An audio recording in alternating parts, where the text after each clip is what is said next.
중개 수수료를 아끼고 싶다. 아마 모든 임대인, 임차인, 투자자를 비롯한 모든 거래 당사자들의 희망사항일 겁니다. 그러다가 이런 생각이 든 거죠. 몇 년에 한두 번 부동산 계약하는 것도 아니고 이렇게 많이 중개 수수료가 나가는데 중개 수수료 뭔가 혁신적으로 줄일 수 있는 방법은 없을까? 그리고 저는 간단하면서 다소 과격한 방법을 생각해냈습니다. 제가 아는 분들, 제가 이야기 나누고 접해본 분들에게만 제가 누리고 있는 이 인프라의 혜택을 공유하겠습니다.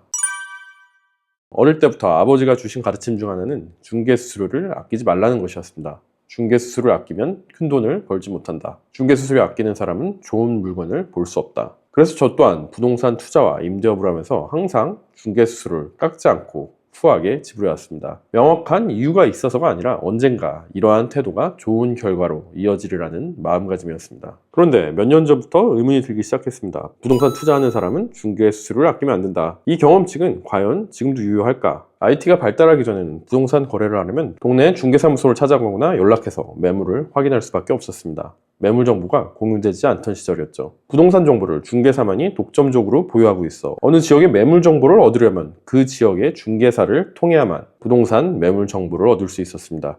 결국 부동산 투자자 입장에서는 중개사와의 관계가 중요한 시기였고 실질적으로 그 관계를 결정하는 것은 돈, 즉 중개 수수료였습니다. 그런데 그동안 중개 시장에는 많은 변화가 있었습니다. 네이버 부동산 같은 부동산 광고 플랫폼이 매물 정보와 가격 데이터를 일반 대중에게 공개하고 소비자가 직접 매물을 찾아볼 수 있게 되었습니다. 소규모 월세 매물부터 수백 원대 건물까지 엄청난 수의 매물을 중개사들이 플랫폼에 광고하고 있습니다. 지역 중개사를 통해야만 얻을 수 있었던 정보에 대한 접근이 혁신적으로 용이해진 것입니다. 저희도 네이버 부동산을 통해 투자할 매물들을 살펴봅니다. 얼마 전 코로나 시기에는 100억 규모의 건물도 네이버 부동산의 매물 광고를 보고 구매했습니다. 작은 규모의 매물 광고만 올려오는 것이 아니라 수백 원대의 건물들도 등록되어 있습니다. 물론 중개사에게는 광고를 올리지 않는 비공개 매물이 있다고 반론을 제기할 수 있겠죠. 하지만 그런 매물이 과연 몇 개나 있을까요? 세상에는 투자할 만한 좋은 물건이 많습니다. 비공개로 거래된 물건들, 마치 대단한 사람들만의 건물인 양 포장되는 그런 매물들은 굳이 필요 없습니다. 그리고 정말 좋은 조건의 그 매물이 비공개로 거래될까요? 매도인 입장에서 한번 생각해보면 이해가 될 겁니다. 중개사들이 자신의 이익을 위해 지역적 한계를 벗어나 더 많은 수요층에 도달하고자 올린 광고로 인해 중개사들의 정보 독점력이 사라지게 되었고 중개사들이 서로의 지역에 진출하는 무한 경쟁 시대가 시작되었습니다. 중개시장이 포화 상태라 몇십만 원대 월세 물건에도 여러 중개사들이 영업을 하고 서로 광고를 뺏기는 등 경쟁이 치열합니다. 중개사에게도 중개수수료율을 얼마로 받을 것이냐보다는 중개 성사 그 자체가 더 중요해진 지 오래입니다. 더 이상 특정 중개사와의 관계를 친밀하게 지속한다고 정보를 선취하고 그 정보로 이익을 보는 시대는 지났습니다. 그렇게는 경쟁이 너무 치열한 시장입니다. 결국 서두에서 언급했던 중개수수료를 아끼면 안 된다는 경험칙은 이제 그 근거가 약한 과거의 산물이 되었고 앞으로는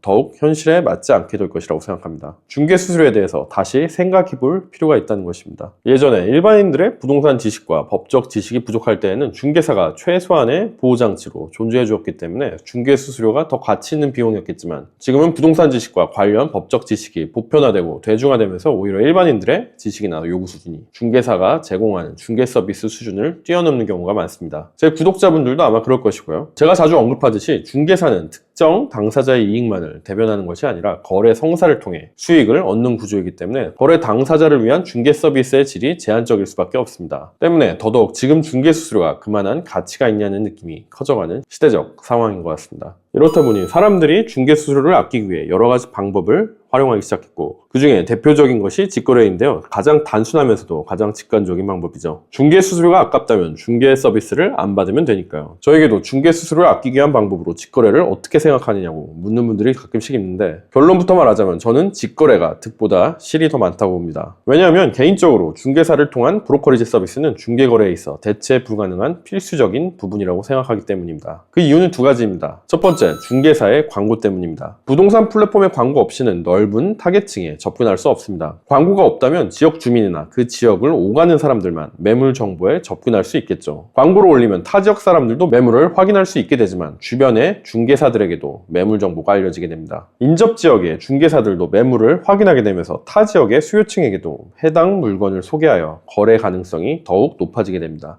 이렇게 매물이 널리 알려지는 것이죠. 그런데 이 부동산 광고 플랫폼들의 광고는 중개사만이 올릴 수 있습니다. 얼핏 불합리하다고 생각될 수도 있는데 부동산 광고 플랫폼 입장에서는 어쩔 수 없는 부분이기도 합니다. 허위 매물을 억제하고 광고를 제대로 관리하기 위해 중개사들만이 광고를 게재하게 하고 또 광고에 대한 책임을 지게 하고 있습니다. 때문에 중개사를 통하지 않는다면 광고를 올릴 수 없고 인근 지역의 타겟층에게 접근할 수 없어 거래에 상당한 제한이 생기게 됩니다. 두 번째 이유는 소통 채널로서의 중재자 역할입니다. 부동산 거래를 굉장히 많이 하는 사람으로서 저는 이 부분이 중개 서비스의 핵심이자 대체 불가능한 역할이라고 생각합니다. 만약 부동산 거래를 할 때 중개사 같은 중재자가 없다면 어떻게 될까요? 매매나 임대차의 경우 매수인 또는 임차인은 가격을 낮춰보고 싶을 수도 있고 건물의 하자에 대해 확인해보고 싶을 겁니다. 그런데 임차인이나 매수인이 직접 임대인이나 매도인에게 연락해서 다짜고짜 이런 것들을 얘기한다면 연락을 받는 입장에서는 기분이 상할 확률이 높겠죠. 당근마켓에서 중고거래 해본 분들이라면 알 겁니다. 중고거래에서 몇만 원 때문에 감정이 상하는데 몇천만 원, 몇 억이 오가는 부동산이라면 더욱 어이없고 감정 상하기 쉽겠죠. 그러나 중개사가 이러한 부분들을 언급한다면 어느 정도 절충이나 거래에 필요한 부분들을 확인하는 과정으로 느껴지게 되죠. 중개사가 거래가 성사될 수 있도록 노력하고 있다는 것을 알기 때문입니다. 이렇게 중개사는 거래 당사자들이 원만하게 협의하고 합의에 도달할 수 있도록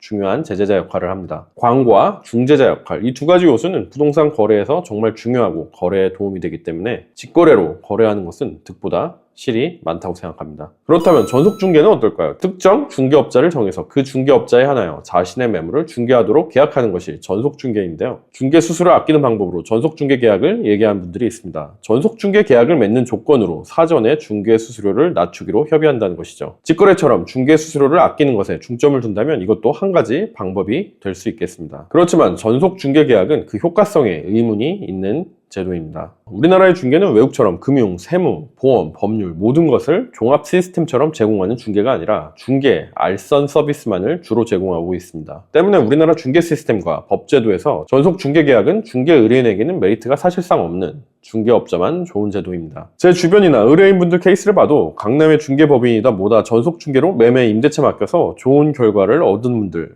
보지 못했습니다. 전속 중개의 단점은 구속성에 있습니다. 전속 중개 계약 기간 동안에는 의뢰인이 다른 중개업소와 거래를 할 수 없고 만약 전속 중개업자 대신 다른 중개업자와 거래하거나 직거래를 해도 의뢰인이 중개 수수료를 뱉어내야 합니다. 전속 중개를 마치 프리미엄 서비스, VIP 대우받는 것처럼 느끼는 건물주들이 잘 모르고 계약하는 경우가 많은데 전속 중개했다고 딱히 더 신경 쓰거나 대단한 활동을 하면서 중개를 하지 않습니다. 사실 솔직히 말해서 우리나라 중개 서비스 영역이 프리미엄 비즈니스 할 만큼 고급 역량을 갖추고 있는 환경도 아니고요. 전속 중개 계약을 체결한 중개업자는 대부분 공동 중개도 안 받습니다. 혼자 양쪽에서 중개 수수료 챙길 수 있는 기회가 있는데 공동 중개에서 중개 수수료 나눠 갖기 싫은 거죠. 그러다 보니 거래 가능성이 오히려 더 낮아지는 경우가 많습니다. 우리나라 중개 문화의 가장 안 좋은 점인 중개사들이 의뢰인의 이익보다 자신들의 중개 수수료를 더 중요하게 생각하는 것이 여실히 드러나는 제도가 우리나라의 전속 중개 제도입니다. 전속 중개 계약을 통해 중개 수수료를 아낀다는 발상은 전속 중개 제도의 취지가 제 역할을 못하는 우리나라에서 굳이 자신을 한쪽 중개사에게 계약을 통해 구속시킨다는 점에서 역시 득보다 실이 더 많다고 생각합니다. 먼저 짚고 넘어가고 싶은 게 있는데 중개 서비스의 필요성과 별개로 중개 수수료를 아끼고 싶은 마음 자체는 누구나 가져야 된다고 생각합니다. 어떤 비즈니스든 비용을 아끼고 자신에게 유리한 조건으로 거래를 하는 것이 당연하니까요. 그러나 중개 수수료 때문에 중개사를 적대적 상대방으로 상정하고 중개 수수료를 협상하려는 마인드는 딱히 바람직하지 않다고 생각합니다. 저는 수많은 부동산 계약을 체결하고 수많은 부동산 협상을 진행하면서 누구보다 중개사법의 구멍과 중개 절차상의 약점을 잘 알고 있는 사람입니다. 중개 수수료 협의를 제가 원하는 것을 얻어내는 협상으로 접근한다면 중개사와의 어떠한 협의 없이도 제가 마음만 먹는다면 중개 수수료 안 낼 수 있습니다. 합법적인 방법으로. 그런데 이게 바람직할까요? 내가 의뢰를 해서 일을 맡겨놓고서는 나중에 어떻게든 중개 수수료 깎을 생각을 하는 것이 도의적일까요? 미디어에 부동산 전문가들이라고 나와서 중개 수수료 협상하는 방법이라고 설명하는 것을 보면 모두들 계약 체결 바로 전 중개가 성사되느냐 마느냐 할 때 중개 수수료를 낮춰달라 말하라고 합니다. 그때가 중개사로서는 실미적으로 가장 취약한 시점이기 때문에 받아들일 수밖에 없다는 게 그들의 설명입니다. 서비스 다 받고 나서 난 똑똑하니까 수수료 깎고 나만 상대적인 이익을 얻는다? 뭐 사람마다 다르겠지만 저는 그런 식으로 비즈니스를 하거나 사람을 쓰지 않습니다. 저는 중개수수료처럼 최고 수수료 한도만 정해져 있는 서비스인데 미리 사전 협의해서 중개수수료를 정하지 않았다면, 그리고 그 서비스에 무엇인가 불만족스러운 부분이나 법률에 위반되는 귀책이 있지 않다면 최고 수수료를 주는 게 맞다고 생각합니다. 만약 상한율 중개수수료가 비싸다고 생각돼요. 그게 싫다면 중개 의뢰하기 전에 미리 중개수수료를 협의하는 게 맞다고 생각합니다. 그게 사람을 쓰고 서비스 받는 사람의 바람직한 자세라는 개인적인 생각입니다. 만약 중개수수료를 아끼고 싶다면 중개 서비스를 받기 전에 당당하게 요구하면 됩니다. 중개수수료는 중개 의뢰인과 공인중개사가 협의하여 결정하는 것이기 때문에 미안해할 필요 없이 당당하게 제안하면 됩니다. 그럼 그 제안을 중개사가 여러 가지를 고려해서 자신에게 이익이 되겠다, 아니다 판단해서 받아들이든지 거부하든지 알아서 하겠죠. 사전에 서비스의 가격을 의뢰인과 중개사가 협의해서 결정하고, 또 추가로 의뢰인에게 유리한 조건으로 계약이 성사된다면 인센티브를 얼마만큼 제공하기로 한다.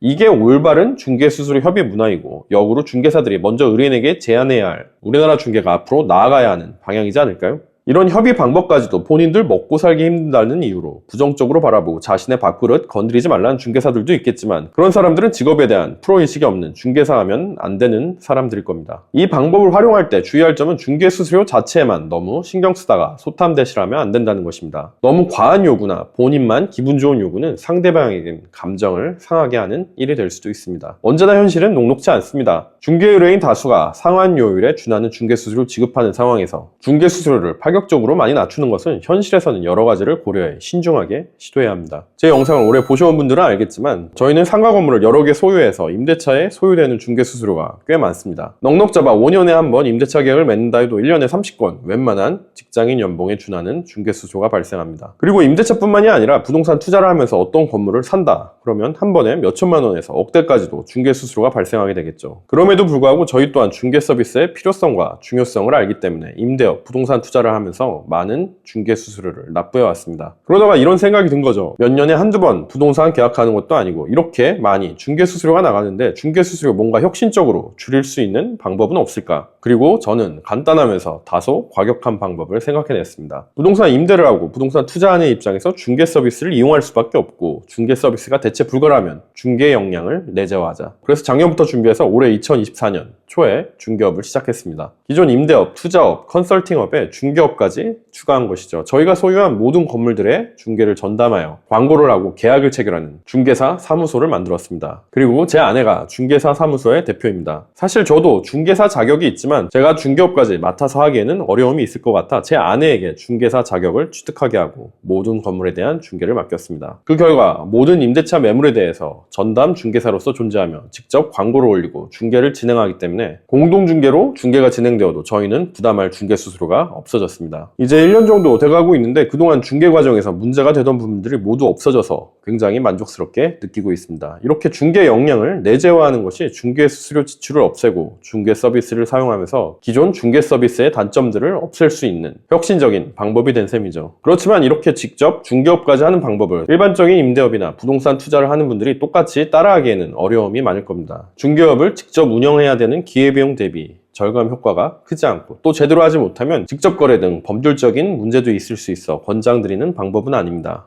이 또한 득보다 실이 더 많을 수 있습니다. 일반적으로 중개사무소라고 하면 동네 주민들이 쉽게 드나들며 문의하고 상담받는 1층에 개방된 공간을 떠올리실 텐데요. 저희는 그런 형태가 아닌 매우 프라이빗한 중개사 사무소로 운영하고 있습니다. 누구나 출입할 수 있는 일반적인 중개사무소와는 달리 1층에 위치해 있지도 않습니다. 아무 물건이나 의뢰받지도 않고요. 오직 저희가 보유한 물건들과 개인적으로 의뢰받은 물건들만 다루기 때문에 제 사무실 옆에 있는 저희 고객이나 지인들만 출입하는 굉장히 익스클루시브한 상가 전문 중개사 사무소입니다. 말씀드린 것처럼 그동안 주로 친분이 있는 고객들만 대상으로 물건들을 맡아 거래를 진행해 왔는데요. 이제 범위를 조금 확대해서 기존 제 컨설팅 고객분들에게 이러한 중개 서비스를 혜택으로 제공하려고 합니다. 와이프를 통한 중개이기 때문에 아무한테나 연결해 드릴 수는 없고요. 제가 아는 분들, 제가 이야기 나누고 접해본 분들에게만 혜택으로 제공해 드리려고 합니다. 어느 정도 규모 있는 거래라서 유의미한 중개 수수료 절감이 필요하다. 중개사 위주의 중개가 아니라 의뢰인을 위한 제대로 된 중개 서비스를 받고 싶다. 믿을 수 있는 중개가 필요하다. 이런 분들이 있다면 제가 누리고 있는 이 인프라의 혜택을 공유하겠습니다. 제 고객분들은 저를 아실 테니 이런 니즈를 채워드리겠다는 말이 헛되거나 과장된 말이 아니라는 것을 아실 겁니다. 이 영상을 처음부터 다 보셨다면 제 취지를 이해하고 저희가 어떤 방식의 중개를 추구하는지 감이 오실 텐데, 전속 중개 계약에 구속받는 까다로운 전속 중개가 아니라 자유로운 방식과 저렴한 수수료의 전담 중개사가 생기는 거라고 이해하시면 될 것 같습니다. 매도든 매수든 임대차든 의뢰인을 전담하는 중개인 것이죠. 그렇기 때문에 공동중개로 진행돼도 저희 의뢰인은 매우 좋은 조건으로 중개 서비스를 받고 거래할 수 있게 되겠죠. 이렇게 한다고 제가 우리나라 중개 서비스 비용을 낮추겠다, 중개 서비스를 개선시키겠다, 이런 거시적인 사명감을 가지고 있는 것은 아닙니다. 그냥 저와 밀접한 주변 분들이 저희를 통해서 기회비용을 줄이고 더 이익을 볼 수 있으면 좋겠다는 마음이고, 또 저희도 그 과정을 함께 하면서 이익이 있으면 좋을 테니 윈윈할 수 있는 기회가 있다면 함께 모색해 보자는 것이죠. 하나하나 어떤 방식으로 진행될지 자세하게 설명하기에는 경우의 수가 너무 많을 것 같습니다. 지역이라든가 중개 방식 등 조건에 대해서 설명과 논의가 필요할 텐데, 기존 고객분들은 제 번호를 아실 테니 자세한 사항은 저한테 개인 번호나 또는 이메일로 문의 주시면 검토 후에 상호간에 도움이 될 수 있는 방향으로 정해서 진행 과정을 설명드리도록 하겠습니다. 그래도 상호간의 시간 낭비를 줄이고자 조금 설명을 드리자면, 주로 수도권 지역에서 그리고 중개 수수료가 상한 요율로 계산했을 때 1,000만 원 이상 되는 경우에